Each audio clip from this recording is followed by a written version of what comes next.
Hello friends, हाय जय जगन्नाथ साई राम। आज देखंतु मो पनीर भजिया रेसिपी आपण मानक कहबी केमिति करिछि तार लागि कोन कोन दरकार। देखंतु एटा मो पनीर नेछि भजिया पे आउ या पे मते टमाटो कैप्सिकम किछि पियाज कंचा लंका आपण चाहिए एठी आपण अदा रसुण छेचा भी नहीं पारिबे। मु आज अदा रसुण न पके खाली प्लेन रे करिवि। मु एट लागि टिके देखंतु जीरा आउ एटा होची हमर हल्दी पाउडर, एटा होची हमर लंका पाउडर, एटा होची हमर पनीर मसला, एटा होची नून। एतकी जिनस रे मु करिवि आउ बेसी किछि मिसेनी। देखंतु मु एबे करिवाटा देखेबी आपण। फास्ट आपण गोटे पैन बसेबे, पैन ताती गला किछि ऑयल दे देबा। ऑयल टिके गरम हे गला परे आपण माने जीरा टिके पकेइली। जीरा ताती गला तापरे आमे एमेति पियाज पकेइ देबा।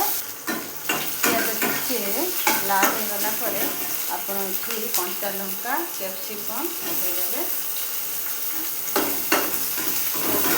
टिके भाजी हे गला परे आपण माने टिके ताको कवर कर देबे। से टिके 2 मिनट टिके टाइम परे आमे एते कवर काट देबा। टिके नरम हो गला आपण एबे टमाटो दे देबे। देखंतु टमाटो पकेइला परे आपण माने टिके स्वाद अनुसार नमक लूण दे देबे। आउ आपण माने आउ थरे टिके एटा को कवर कर देबे। हां टिके टाइम परे आपण टिके लंका गुंड, टिके हळदी गुंड आउ टिके पनीर मसला दे देबा।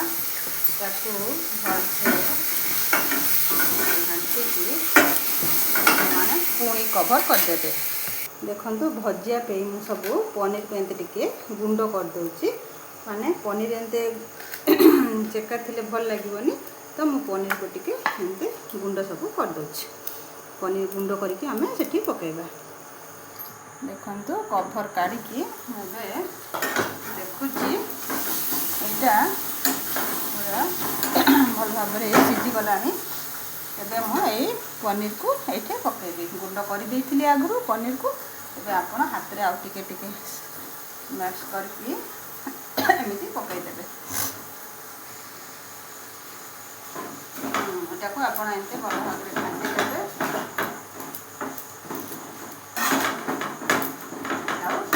पुणी कवर कर देबे 5 मिनिट परे। देखंतु 5 मिनिट परे मु काढ के देखौछि भजिया आपणकर रेडी हे गला।